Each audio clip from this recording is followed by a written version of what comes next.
Hello बच्चों, चलिए प्रश्न को देखते हैं। सिद्ध कीजिए कि समबाहु त्रिभुज की माध्यिका संगत भुजा के लंबवत होती है। तो हमको यह सिद्ध करना है कि समबाहु त्रिभुज की माध्यिका जो है संगत भुजा के लंबवत होती है। तो सबसे पहले हमने मुख्य अवधारणा लिखी।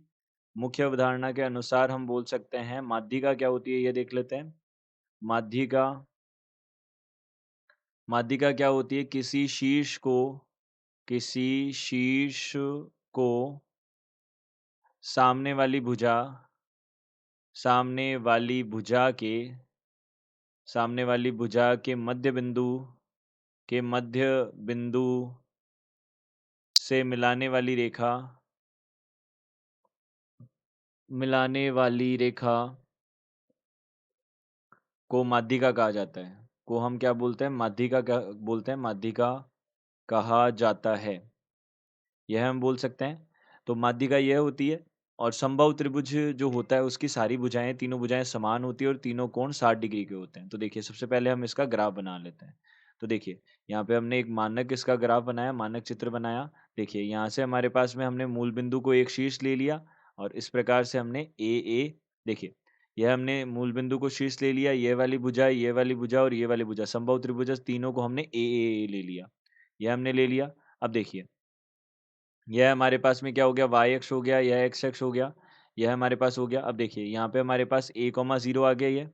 अब देखिए, यह 60 डिग्री का कोण है। तो यहाँ से हम सबसे पहले लंब डाल सकते हैं। यहाँ यहाँ पे हमने लंब डाल दिया और यहाँ से हम बोल सकते हैं कि सबसे पहले हम यहाँ पे लंब डाल के यह ज्ञात कर सकते हैं कि ये इस बिंदु के निर्देशांक क्या होंगे। तो इस बिंदु के निर्देशांक हम बोल देते हैं, यहाँ पे क्या हो जाएंगे? देखिए, हम इसको पहले नाम दे देते हैं ए, इसको बोल देते हैं ओ और इसको बोल देते हैं बी और इसको बोल देते हैं डी। तो हम यहाँ से बोल सकते हैं त्रिभुज ओ ए डी में हमने ओ ए डी में देखा। तो ओ ए डी में हम यहाँ से बोल सकते हैं कोण 60 डिग्री का है। तो यहाँ से हमारे पास में लंब ए डी आ जाएगा। लंब बटा यहाँ पे कर्ण कितना है? ए है, बराबर कितना आ जाएगा? साइन थीटा, साइन 60 आ जाएगा। तो यहाँ से ए डी जो है हमारे पास, ए डी जो है वह किसके बराबर आ जाएगा? ए डी आ जाएगा हमारे पास में, एडी आ जाएगा हमारे पास में, हम बोल सकते हैं साइन 60 का मान √3/2 होता है। तो यहाँ से ए √3/2 आ जाएगा। यह बन जाएगा एडी। अब इसी प्रकार से हम बोल सकते हैं ओडी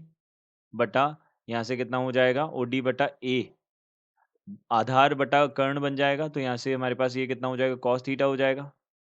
यह हमने बोल दिया। तो यहाँ से कितना हो जाएगा? ओडी बराबर कितना आ जाएगा? ए और यहाँ से cos 60 हमारे पास 1/2 होता है। तो a/2 आ जाएगा। यह हमारे पास बन जाएगा। तो हम बोल सकते हैं यहाँ से, यह हमारे पास आ गए, इसके निर्देशांक आ गए हमारे पास √3/2a और a/2 आ गए। यह हमारे पास आ गए। यह हमारे पास में देखिए, AD तो हमारे पास में कितना है? AD हमारे पास y निर्देशांक होगा, तो यह उल्टा होगा। तो a/2 तो x निर्देशांक आ गया, यह √3/2 a हमारे पास में y निर्देशांक आ गया। अब d के निर्देशांक हम देखिए, यह हमने निर्देशांक याद कर लिए इसके। अब हमको क्या चाहिए? हमको तो मध्य बिंदु चाहिए। तो हम एक दूसरा चित्र बना लेते हैं। देखिए वापस से, तो यह हो गई हमारे पास y अक्ष, यह हो गई x अक्ष, यह हो गई y अक्ष। यह हमने तीनों के त्रिभुज बना लिया हमने, समबाहु त्रिभुज ले लिया जिसकी भुजा a है। अब देखिए, यहाँ पे इसके निर्देशांक हो गए वर्गमूल 3/2a, माफ कीजिए a/2 वर्गमूल 3/2a। यह हमने बना लिए इसके निर्देशांक। अब यहाँ पे यह 0,0 है, यहाँ से a,0 है। तो यहाँ पे हम मध्य बिंदु देख लेते हैं। तो मध्य बिंदु क्या बनेगा? यहाँ पे a/2,0 बनेगा, क्योंकि मध्य बिंदु के निर्देशांक क्या होते हैं? x1 plus x2/2, y1 plus y2/2, यह होता है हमारे पास मध्य बिंदु के निर्देशांक। यदि हमारे पास x1 y1 और x2 y2 हमारे पास मध्य बिंदु हो तो हमें यह सिद्ध करना है कि यह जो माध्यिका है, ये माध्यिका हमारे पास बनेगी। यह हमारे पास में कितना है? a है। यह हमारे पास में क्या क्या नाम दिए थे हमने? b और d। यह हमारे पास b हो जाएगा, यह हमारे पास o हो जाएगा, यहाँ पे हमारे पास d हो जाएगा, ये हो जाएगा। तो हमको यह सिद्ध करना है कि ये लंबवत है इसके ऊपर। तो लंबवत सिद्ध करने के लिए हम यहाँ से क्या बोल सकते हैं? देखिए, हम प्रवणताओं का उपयोग कर सकते हैं। तो देखिए, प्रवणता हमारे पास क्या होती है? दो बिंदुओं x1 y1 तथा x2 y2 को मिलाने वाली रेखा की प्रवणता हमारे पास क्या होती है? यह हमारे पास में कितनी होती है? यह बनती है हमारे पास में y2 माइनस y1 बटा x2 माइनस x1 होती है। यह हमने पहला लिखा, इस सूत्र का हम उपयोग करेंगे और दूसरा सूत्र हमारे पास क्या हो जाएगा? देखिए, ये दूसरा सूत्र हो जाएगा, दो लंबवत रेखाओं के लिए, दो लंबवत रेखाओं जिनके m1 तथा m2 प्रवणताएं हैं, m2 प्रवणताएं हैं के लिए हम बोल सकते हैं m1 m2 बराबर कितना होगा? -1 होगा। यह हमने बोल दिया। इसका हम उपयोग कर सकते हैं यहाँ पे। तो इन दो चीज़ों का हम यहाँ उपयोग करेंगे, तो हम सबसे पहले प्रवणता ज्ञात करेंगे किसकी? AD की प्रवणता। AD की प्रवणता, यहाँ से AD की प्रवणता हमारे पास क्या हो जाएगी? देखिए, y2 माइनस y1 बटा x2 माइनस x1 हो जाएगा। तो यहाँ पे हम बोल सकते हैं यह क्या आ रही है हमारे पास? 0 आ रहा है हर में, तो यहाँ पे हम बोल सकते हैं अनंत आ रही है इसकी प्रवणता। अब देखिए, इसी प्रकार से हमने बोला यहाँ से OB की प्रवणता, OB की प्रवणता,